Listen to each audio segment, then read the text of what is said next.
আরজি করে নৃশংসতা, এই তরুণী চিকিৎসককে নির্মমভাবে অত্যাচার করে নির্যাতন করে খুন করা হয়েছে। এই তরুণী খুনে গ্রেফতার সঞ্জয় রায়। কিছুক্ষণ আগেই সঞ্জয় রায়ের ছবি দেখাচ্ছিলাম, কিছুক্ষণ আগেই সঞ্জয় রায়ের সম্বন্ধে জানছিলাম যে অপরাধী, আগে থেকেই অপরাধের ইতিহাস রয়েছে। কি অবস্থায় গিয়েছিল সঞ্জয় সেমিনার হলে, কি অবস্থা ছিল তার, কি সঞ্জয় বেরিয়েছিল কখন সেমিনার হল থেকে? নতুন এক্সক্লুসিভ রিপোর্ট দেব আপনাদেরকে, প্রতিবেদন দেব, তথ্য দেব অমিতের মাধ্যমে। অমিত, কখন কোন সময় সেমিনার হলে ঢুকেছিল এই সঞ্জয়, কি অবস্থায় ঢুকেছিল, কখন বেরিয়েছিল?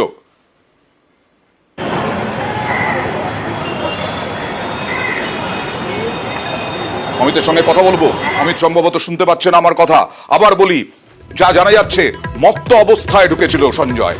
হ্যাঁ, 3 মাস আগে এই আরজি করে সেমিনার হলে 3 জন মদ্যপ ছিল, মত্ত অবস্থায় ঢুকেছিল। তারপরেও এই সঞ্জয় জানা যাচ্ছে মত্ত অবস্থায় ঢোকে হাসপাতালে, সেমিনার হলে। কিভাবে হয়? আরো একবার চলে যাব প্রতিনিধি অমিতের কাছে। অমিত, কখন কোন সময় ঢুকেছিল হাসপাতালে, কি অবস্থায় ঢুকেছিল হাসপাতালে, সেমিনার হলে কতক্ষণ ছিল সেমিনার হলে, কখন বেরোয়?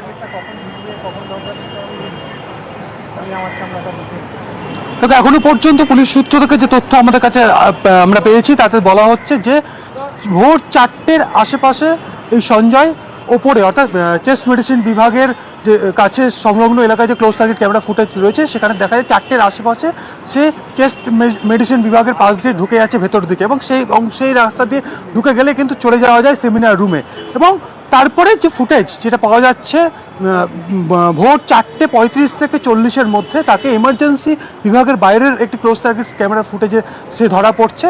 সে স্বাভাবিকভাবে এই যে দুটো ফুটেজ মিলিয়ে দেখা হচ্ছে, এর ডিউরেশন হচ্ছে 30 মিনিট থেকে 35 মিনিট। এই সময়ের মধ্যেই পুরো ঘটনা কিন্তু তিনি ঘটিয়েছেন এবং সেমিনার রুমে গিয়ে ওই ছাত্রীকে ধর্ষণ করা এবং তাকে খুন করেছে, এমনটাই কিন্তু অভিযোগ এই সঞ্জয়ের বিরুদ্ধে। তাকে ইতিমধ্যে গ্রেপ্তার করা হয়েছে। মদ্যপ অবস্থায় সে উপরে গিয়েছিল, এই তথ্য জানা যাচ্ছে পুলিশ সূত্র থেকে। শুধু তাই নয়, ঘটনা ঘটানোর পর, অর্থাৎ ওই ছাত্রীকে ধর্ষণ করে খুন করার পরে সে আবার যখন সে নিচে নেমে আসে, তারপরে সে এসে আবার মদ্যপান করেছিল, এই তথ্য পুলিশের সামনে এসছে। কেন এই ধরনের মত্ত অবস্থায় গেল ওই সঞ্জয়, সেমিনার হলে ঢুকলো, 30 থেকে 35 মিনিট থাকলো, কিভাবে? নিরাপত্তার গাফিলতি। কারণ গতকাল থেকে আমরা চর্চায় করছি যে গত 3 মাস আগে 3 জন মত্ত অবস্থায় সেমিনার হলে ঢুকে গিয়েছিল, তারপরে এরকম অবস্থা।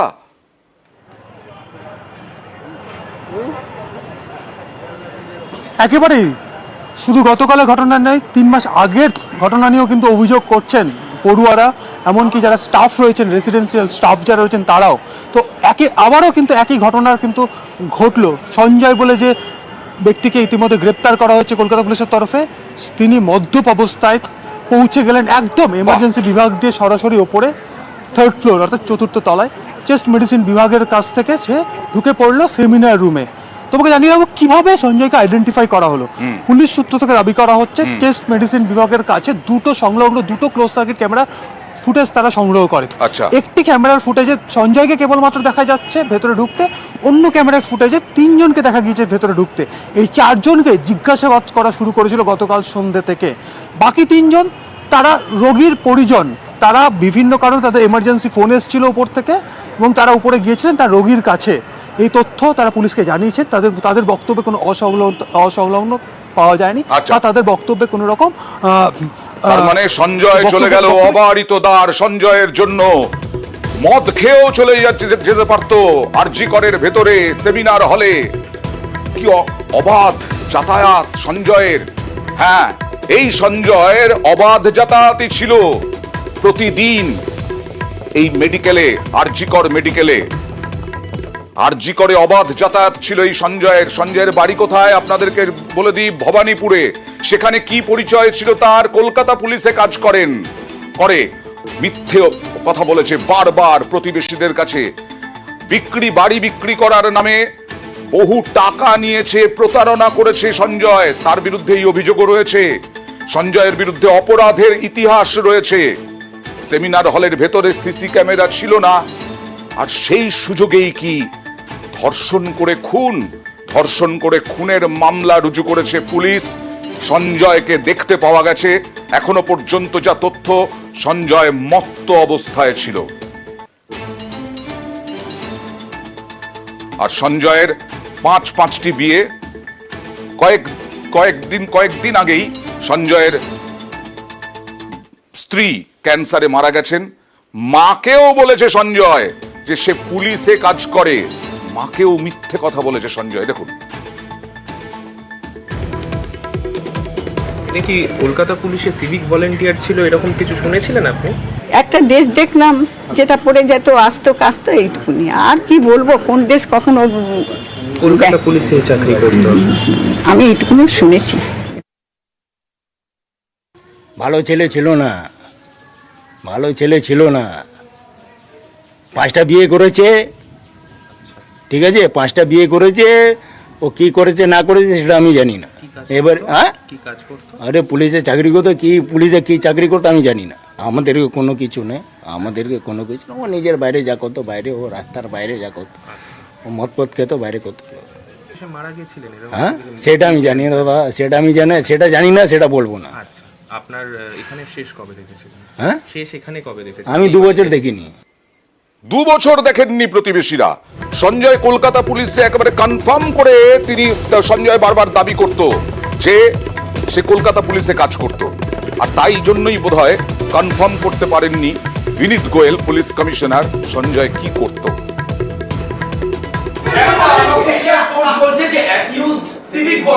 For us, he is a criminal of the highest order. Whatever he may be, he is a criminal. Such a heinous crime he is committed, and he is a criminal of the highest order, which deserves the highest form of punishment. The case has been started both under rape and murder. আর কলকাতার medical কলেজগুলির পড়ুয়ারা, ডাক্তারি পড়ুয়ারা, তারা এই মুহূর্তে মিছিল করছেন মহাত্মা গান্ধী রোডে। আপনারা দেখছেন সেই ছবি, মহাত্মা গান্ধী রোডে মিছিল এবং প্রতিবাদে, কালকের ঘটনার প্রতিবাদে। সরাসরি চলে যাব প্রতিনিধি পারাদীপের কাছে। পারাদীপ, তাদের দাবি কি, কতদূর পর্যন্ত যাবে মিছিল, এবং কখন তারা আজকে গ্রেফতার হয়েছে একজন সঞ্জয় রায়, তাতে কি তারা খুশি?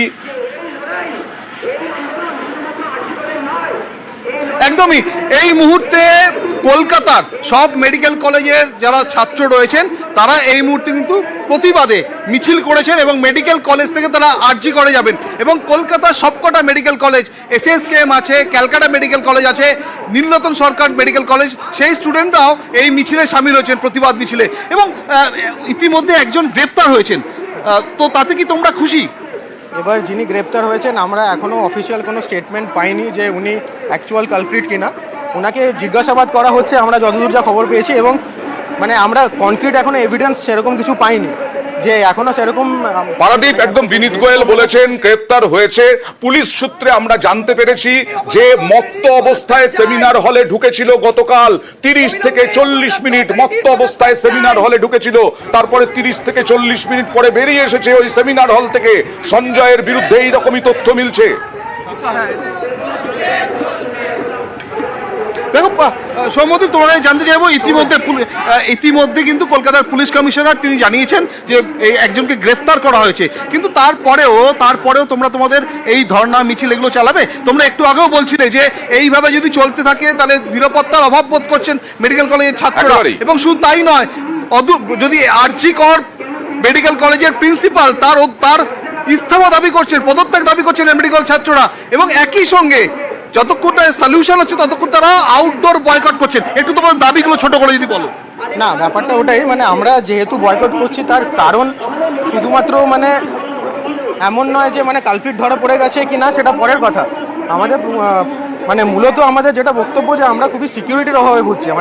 যে প্রত্যেকটা মেডিকেল কলেজে একটা অন ডিউটি ডক্টর, ঠিক আছে, এমার্জেন্সি টাইমে সে ধর্ষিত হয়ে তার খুন করে দেওয়া হয়েছে অ্যালিজেডলি।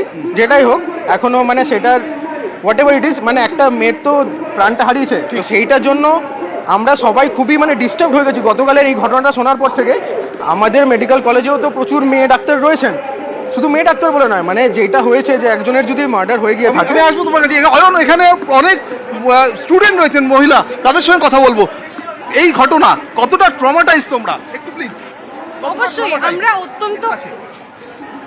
আমরা অত্যন্ত বেশি ট্রমাটাইজ। খুবই সঙ্গত কারণ রয়েছে, কারণ এখানে দেখা যাচ্ছে এই সঞ্জয় ঢুকে গেল, একেবারে সরাসরি চলে গেল একেবারে সেমিনার হলে মত্ত অবস্থায়। সেমিনার হলে 30 থেকে 40 মিনিট থাকার পরে সেই সঞ্জয় বেরিয়ে এলো।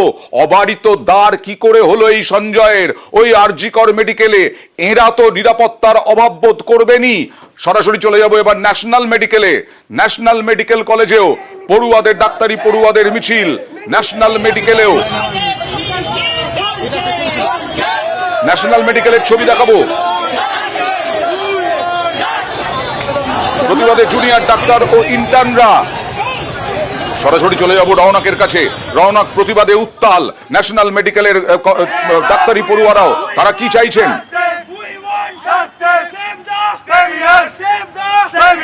একেবারে আরজি করে যে ঘটনা ঘটেছে সেই ঘটনার তীব্র প্রতিবাদ করে এবং যে দোষী তার সর্বোচ্চ শাস্তির দাবি করে কিন্তু ক্যালকাটা ন্যাশনাল মেডিকেল কলেজে যারা জুনিয়র ডাক্তার রয়েছেন, ইন্টার্ন রয়েছেন, তারা ক্যালকাটা ন্যাশনাল মেডিকেল কলেজ থেকে মৌলালি পর্যন্ত প্রতিবাদ মিছিল করছে। আমরা কথা বলবো তাদের সঙ্গে। কি দাবিতে আজকের এই মিছিল? আজকের মেন মিছিল হলো, কালকে ভোর সকালে একটা আমরা ইনসিডেন্ট দেখতে পেয়েছি আরজিকর মেডিকেল কলেজে।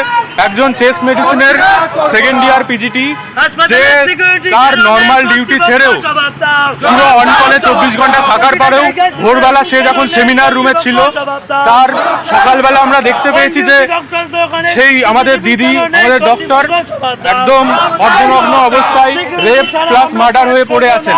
এই অনির্দিষ্টকালের জন্য কর্মবিরতির ডাক দিয়েছে, এটা কতদিন পর্যন্ত?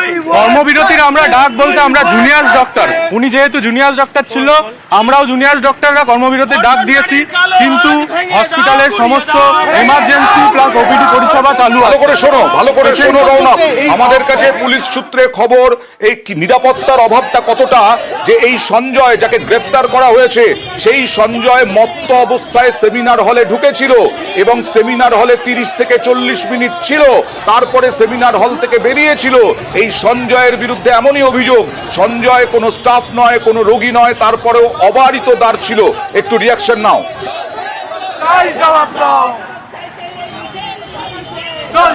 একেবারে যাকে ইতিমধ্যে গ্রেফতার করা হয়েছে, যার বিরুদ্ধে অভিযোগ, তিনি কিন্তু দেখা গেছিল যে মদ্যপ অবস্থায় ছিল, সেমিনার হলে প্রবেশ করেছে। সেখানে নিরাপত্তার কি ঘাটতি দেখা গেছে? দেখুন, এখন আমরা পুলিশের থেকে কোনো অফিসিয়াল স্টেটমেন্ট পাইনি যে উনি অভিযুক্ত কিনা। দুজন গ্রেফতার করা হয়েছে, তাকে সাসপেক্টকে অ্যারেস্ট করা হয়েছে। আমরা অফিসিয়াল পুলিশের স্টেটমেন্ট ছাড়া কিছু বলছি না। তবুও অবস্থায় এটা অবশ্যই একটা নিরাপত্তার গাফিলতি যে একজন মদ্যপ অবস্থায় কি করে ওয়ার্ডের মধ্যে সেমিনার রুমে ঢুকে যেতে পারে। সে এটাই আমাদের দাবি, যাতে proper CCTV camera, proper protection দিয়ে একজন ডক্টর, সে ছেলেই হোক বা মেয়ে হোক, তাকে ডিউটিতে জয়েন করতে হবে। তাছাড়া আমরা সিজ ওয়ার্ক করছি। নিরাপত্তার অভাব বোধ করছেন বিভিন্ন মেডিকেল কলেজের ডাক্তারি পড়ুয়ারা। তারা কেউ চিকিৎসক হয়ে গেছেন, কিন্তু এখনো আরো উন্নতির জন্য পড়াশোনা করছেন, অর্থাৎ পোস্ট গ্রাজুয়েশন চলছে। তারাই এখন রাস্তায়।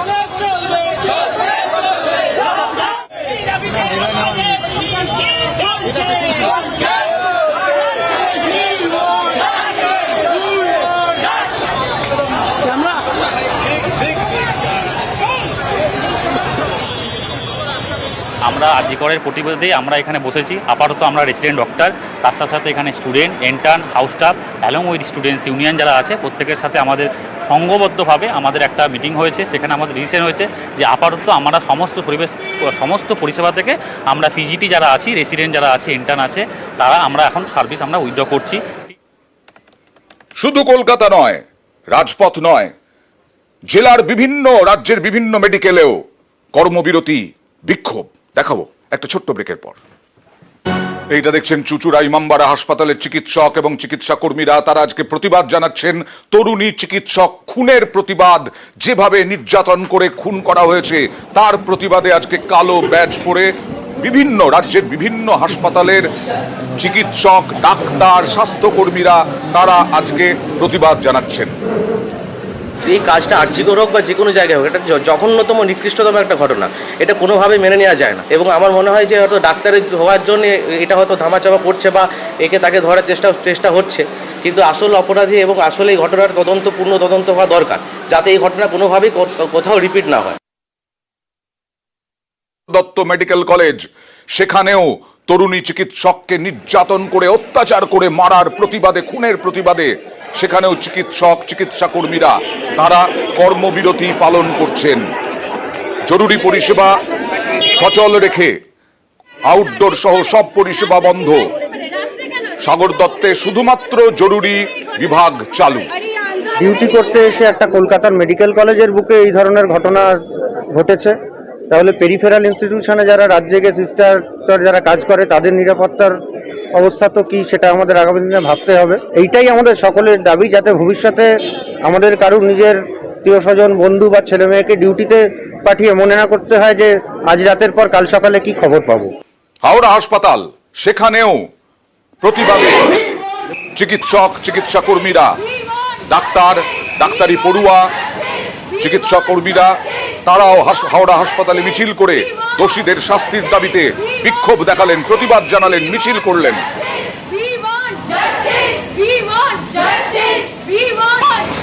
আর বাঁকুড়া সম্মিলনীতে প্রতিবাদে পিজি, ইন্টার্ন ও হাউস স্টাফরা সকাল থেকে হাসপাতালের সামনে অবস্থান, বিক্ষোভ। কিন্তু ডাক্তার মৃত্যু সেই খবরটা হয় না যতটা বড় একটা রোগীর মৃত্যুটা হয়। কিন্তু আমরা ডাক্তাররা যখন সেবা দেব তখন আমরা বিনিময়ে কিছুটা সম্মান এবং সুরক্ষা দুটোই দাবি করি। আরজি করে যে জঘন্যতম ঘটনার সাক্ষী আমরা হয়েছি, সেটা আমরা কোনোদিন হতে চাইনি। এটা অবিলম্বে উচ্চ পর্যায়ে তদন্ত হোক, তদন্তের পরিপ্রেক্ষিতে যে দোষী হবে সর্বোচ্চ শাস্তি পাক, এবং একই সঙ্গে এটাও আমরা দাবি করছি যে প্রশাসন ওখানে বসে আছে, এই প্রশাসককেও সরাতে হবে। আগে দেখা যাচ্ছে ডাক্তারবাবু বলে কোনো কিছু নেই, সব বন্ধ। কি চাইছেন এখন, কি করবেন? এখন আমরা বাড়ি যেতে হবে, আর কি করবো। এর আগে দেখিয়েছিলাম বর্ধমান মেডিকেলে সতর্কতা এই ঘটনা ঘটার পরে। এবার মালদা মেডিকেলেও বৈঠকে বসেছেন নিরাপত্তা নিয়ে, রক্ষীদের নিয়ে বৈঠক মালদা মেডিকেলে। ইংরেজবাজার থানার আইসি বৈঠক করছেন এবং সুপারও বৈঠক করছেন। আরজি করের ঘটনায় মালদা মেডিকেলে নিরাপত্তায় নজর। কথা বলবো প্রতিনিধি সেবকের সঙ্গে। সেবক, কি অবস্থায় ছিল মালদা মেডিকেল? এরকমই কি অবাধ যাতায়াত বিভিন্ন লোকের মালদা মেডিকেলে? দেখো, মালদা মেডিকেল কলেজ হাসপাতালে যে কথা তুমি বলছো, হ্যাঁ, নিরাপত্তা অনেকটাই ঢিলেঢালা ছিল। এতে আরো কোনো যাতে ফাঁকফোকর না থাকে তারই উদ্যোগ নিল অবশেষে মেডিকেল কলেজ কর্তৃপক্ষ, ইংরেজবাজার থানার পুলিশ। তরফে আজকে দফায় দফায় বৈঠক হয়। প্রথমে যারা নিরাপত্তার দায়িত্বে রয়েছেন সেই সুপারভাইজারদের সঙ্গে, নিরাপত্তা রক্ষীদের সঙ্গে এমএসভিপি অর্থাৎ সহ অধ্যক্ষ তিনি বৈঠক করেন। পরে ইংরেজবাজার থানার আইসি, এর পাশাপাশি কলেজের প্রিন্সিপাল তিনি বৈঠক করেন এবং সব মিলিয়ে যতগুলি যেখানে সিসি ক্যামেরা আছে সেগুলি খতিয়ে দেখা হয় কি অবস্থায়, কোথাও কোনো সমস্যা রয়েছে কিনা। সব মিলিয়ে নিরাপত্তা জোরদার করা হচ্ছে যাতে এই ধরনের ঘটনা না ঘটে এবং পর্যাপ্ত ব্যবস্থা আছে এমনটাই আশ্বস্ত করেছে মেডিকেল কলেজ কর্তৃপক্ষ। বেশ, এটাই আশ্বাস চাইছেন সবাই। আর কোচবিহার এমজেএন হাসপাতালে নিরাপত্তায় বৈঠক। আরজি করের ঘটনার পরে তৎপরতা কোচবিহারে। বৈঠকে রোগী কল্যাণ সমিতির চেয়ারম্যান পার্থপ্রতিম রায়, স্বাস্থ্যকর্তা ও পুলিশ আধিকারিকদের সঙ্গে বৈঠক। কথা বলবো প্রতিনিধি শুভঙ্করের কাছে, জানবো। শুভঙ্কর, এই আরজি করে দেখছো, তুমি শুনছো যে অবাধ যাতায়াত ছিল এইসব সঞ্জয়ের মতো অপরাধীদের, এখানেও কি এইরকম পরিস্থিতি?